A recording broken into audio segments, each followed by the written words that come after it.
Me to leave? Really? Is this what journalism is now? Pushing people until they break just to get a viral clip? Denise stood slowly, her palms open. No, I'm telling you that if you're not willing to have an honest conversation without turning every question into an insult, then maybe this discussion has run its course. Ruth Langford's voice came through weakly. Perhaps we should just take a breath. And no, Meghan cut in, eyes wide and voice sharp. She's been attacking me from the start, playing innocent while throwing daggers. You act like I'm paranoid, like I can't handle questions, but what you're doing is gaslighting. Denise didn't flinch. What I'm doing is holding you to the same standard every public figure is held to. I'm not calling you names. I'm not shouting. I'm not storming off. Meghan laughed, harsh, humorless. Oh, please don't pretend to be the victim here, Denise. You're the one who ambushed me. You're the one who turned this into a cross-examination. I came here to talk about my work, my causes, and instead I get put on trial. Denise tilted her head almost sympathetically. Then maybe you should have made that clear before coming on to a panel show. We ask questions here. It's what we do. I've done dozens of interviews, Meghan snapped. And no one has ever treated me with this level of condescension. You don't want answers. You want headlines. You want another angry Meghan moment to fuel your toxic media cycle. Denise inhaled sharply, then said what nobody expected. Then leave, Meghan. If you believe you're being mistreated, if you truly think you're being abused here, then go. The words landed like a slap. Meghan stared at her, stunned. Excuse me? You heard me, Denise said, arms crossed. Now you're not a prisoner. You're free to go. I would never ask a guest to stay in an environment they claim is harming them. Meghan blinked hard. She wasn't used to being told to leave, to be dismissed. I don't need your permission to leave, Denise. She hissed, reaching for her microphone clip. I'm done being your punching bag. I don't need to justify myself to a daytime talk show panel. Ruth tried again, desperate. Meghan, please, let's de-escalate. No, Ruth, Meghan snapped, her voice echoing through the stunned studio. You let her sit there and tear me apart. You let this happen. You let it become a circus. She turned to Denise. And you? You're not a journalist. You're a glorified gossip columnist with a camera. I hope you enjoy the ratings. Denise didn't respond. She didn't need to. Meghan ripped off the mic, dropped it on the couch, and turned for the exit. Security had begun moving discreetly toward the stage, not to escort her, but to ensure nothing got worse. But just before she stepped off the stage, Meghan turned one last time. Let the world see this. Let them see what happens when a woman refuses to be silenced. You can spin it any way you want, but this is exactly why I left the royal family. Because people like you think silence is grace and truth is arrogance. Denise responded coolly. And people like you think every disagreement is persecution. Goodbye, Meghan. The studio door swung shut behind her. Ruth stood in place, visibly shaken. Janet looked like she'd seen a ghost, and Denise simply exhaled and sat down. After a moment of stunned silence, Ruth cleared her throat. We'll be back after the break. The cameras faded to black. What just happened on Loose Women will go down as one of the most explosive daytime moments in British television history. A royal guest storming off. A panelist refusing to back down, and viewers everywhere asking the same question. Who was really in the right? Was Denise Welch pushing too hard, or was Meghan Markle unwilling to be challenged? Let us know what you think in the comments. And if you want more bold stories like this, celebrity confrontations, raw moments, and real talk, make sure to subscribe and turn on notifications. Because on this channel, we don't do scripted fluff. We show you the drama they tried to edit. The View. This was personal, raw, and neither side was backing down. Whoopi made another attempt to moderate. I think we all need to take a step back here and remember that everyone's entitled to tell their own story, their own truth. That phrase seemed to trigger something in Kelly. Her voice rose slightly, though she maintained her composure. Their own truth. Whoopi. With all due respect, that phrase drives me absolutely crazy. There's not your truth and my truth. There's just the truth. And when someone goes on national television and makes serious allegations about racism, about driving people to suicidal thoughts, about being trapped and silenced, those aren't subjective truths. Those are either facts or they're not. The tension was reaching a breaking point, and everyone in the studio could feel it. The hosts were clearly out of their depth, having expected a much different conversation. Kelly, meanwhile, seemed to be just getting started, as if she had been storing up these thoughts for months and was finally getting the chance to let them out. Joy Behar, clearly uncomfortable with the direction things were heading, tried to inject some levity into the situation.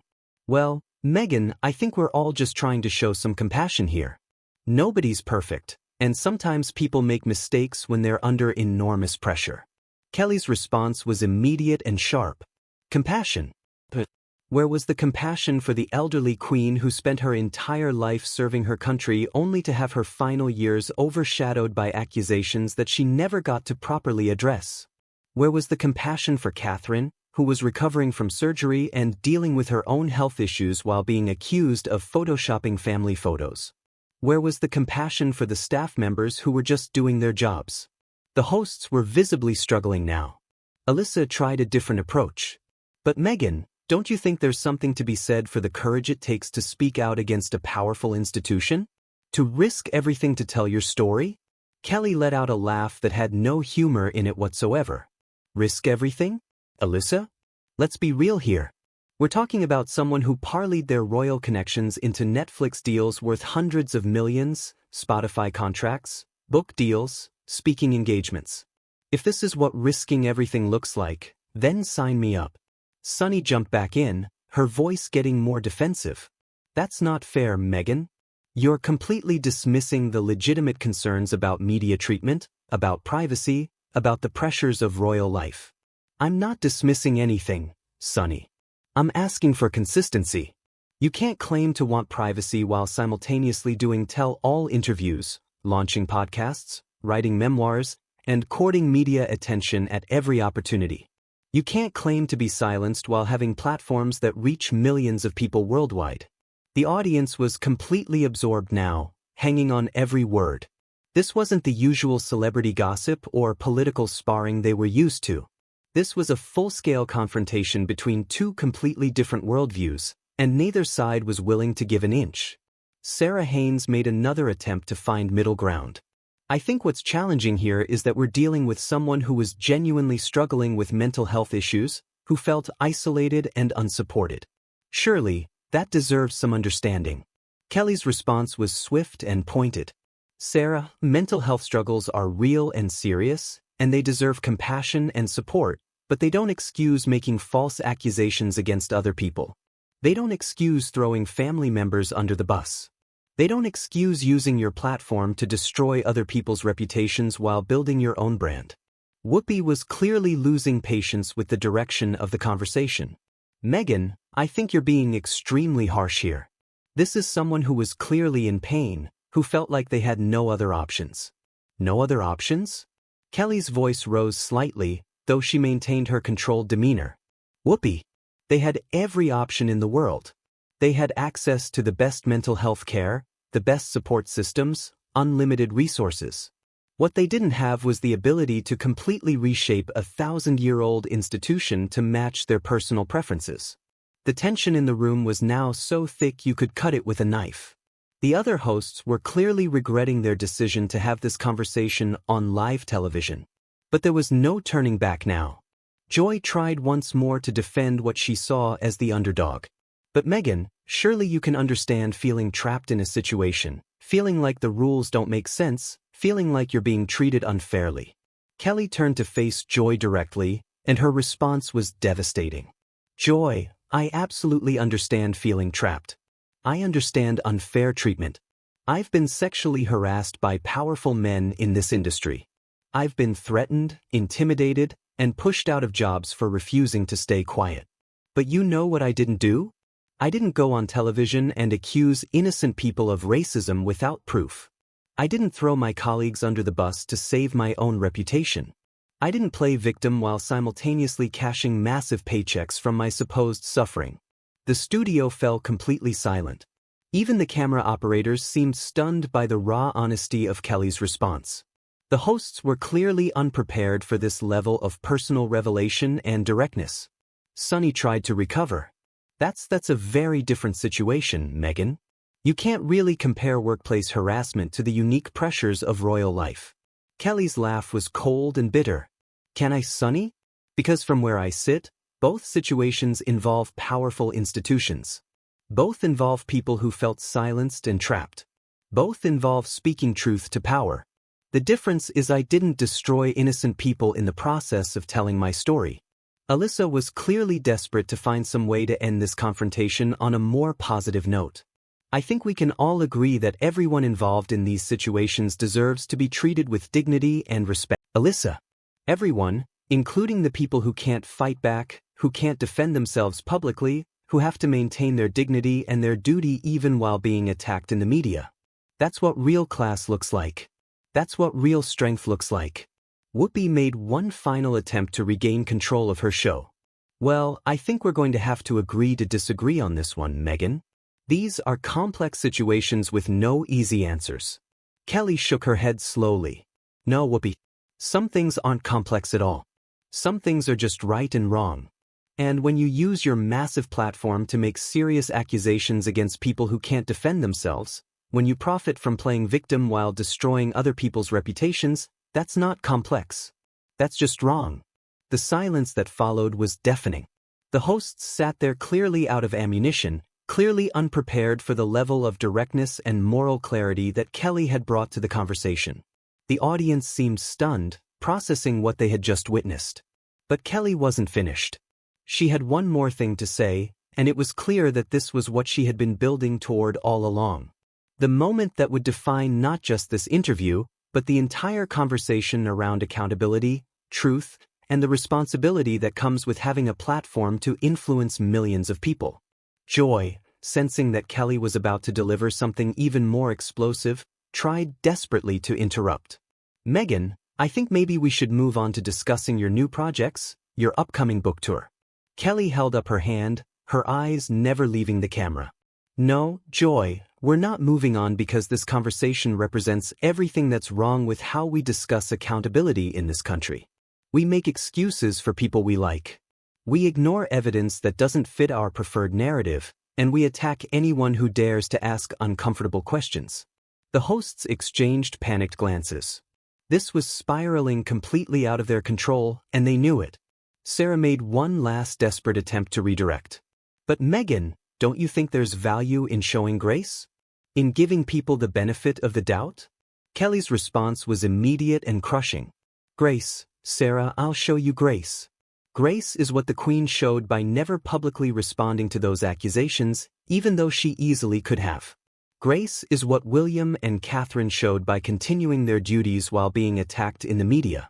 Grace is what the staff showed by maintaining their professionalism even while being painted as villains.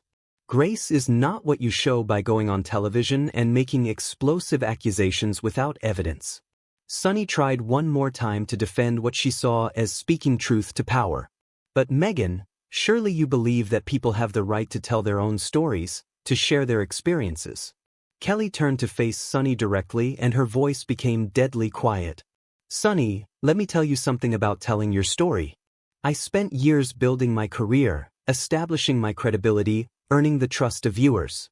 And when I had to tell my story about harassment, I didn't do it to get revenge. I didn't do it to build my brand. I didn't do it to cash in. I did it because it was the right thing to do, and I was prepared to lose everything for it. The studio was completely silent now. Even the crew seemed to have stopped moving, afraid to make any noise that might interrupt what was clearly a defining moment. Kelly continued, her voice gaining strength. But what we saw in that interview wasn't someone courageously telling their truth. It was someone strategically destroying other people's reputations to build their own victim narrative. And the media ate it up because it fit their preferred story about the monarchy, about America versus Britain, about progressive values versus traditional institutions. Whoopi made one final attempt to challenge Kelly. That's a pretty harsh interpretation, Megyn. How do you know what was in her heart? How do you know what her real motivations were? Kelly's smile was cold and knowing. Because Whoopi, I know something about media strategy. I know something about timing. And when you time your explosive interview to coincide with your husband's family dealing with serious health issues. When you make sure to hit every progress, know what real courage looks like? Real courage is doing your duty even when it's difficult. Real courage is protecting your family's dignity even when you're being attacked. Real courage is not responding to lies and provocations, even when you have every right to defend yourself. That's what the royal family has shown throughout this entire ordeal. Sunny made one last desperate attempt to push back. But Meghan, surely you can understand why someone might feel they had no choice but to speak out. Kelly's final response was devastating in its simplicity and clarity. Sunny, there's always a choice. You can choose to handle your problems privately with dignity and class. Or you can choose to air your grievances publicly, destroy other people's reputations, and profit from the chaos you create. Those are choices, and choices have consequences. The silence that followed seemed to stretch on forever. The host sat there, clearly defeated, clearly unprepared for the level of moral clarity and directness that Kelly had brought to the conversation. The audience seemed stunned, processing not just what they had heard, but the complete dismantling of a narrative they had been fed for years. Whoopi finally managed to find her voice for the show's closing. Well, that was certainly an interesting conversation. We'll be right back after this break, but everyone knew there was no coming back from what had just happened. Kelly had systematically destroyed every defense, every excuse, every attempt to paint this as anything other than what it really was. A calculated attack on people who couldn't fight back, disguised as speaking truth to power. As the show cut to commercial, Kelly sat back in her chair with the satisfied look of someone who had said exactly what needed to be said in exactly the way it needed to be said. The other hosts looked like they had just survived a natural disaster. Shaken and unsure of what had just hit them. The conversation was over, but the impact would last much longer. Kelly had done something that few people in media had been willing to do. She had cut through the noise, the spin, the careful narratives, and spoken with a clarity that was both refreshing and devastating. So, what did you think of this explosive confrontation? Did Megyn Kelly go too far, or did she finally say what needed to be said? Drop your thoughts in the comments below and make sure to subscribe for more analysis of the moments that really matter in media and politics. This is the kind of raw, unfiltered conversation that you won't see anywhere else. So, hit that notification bell and let's keep this discussion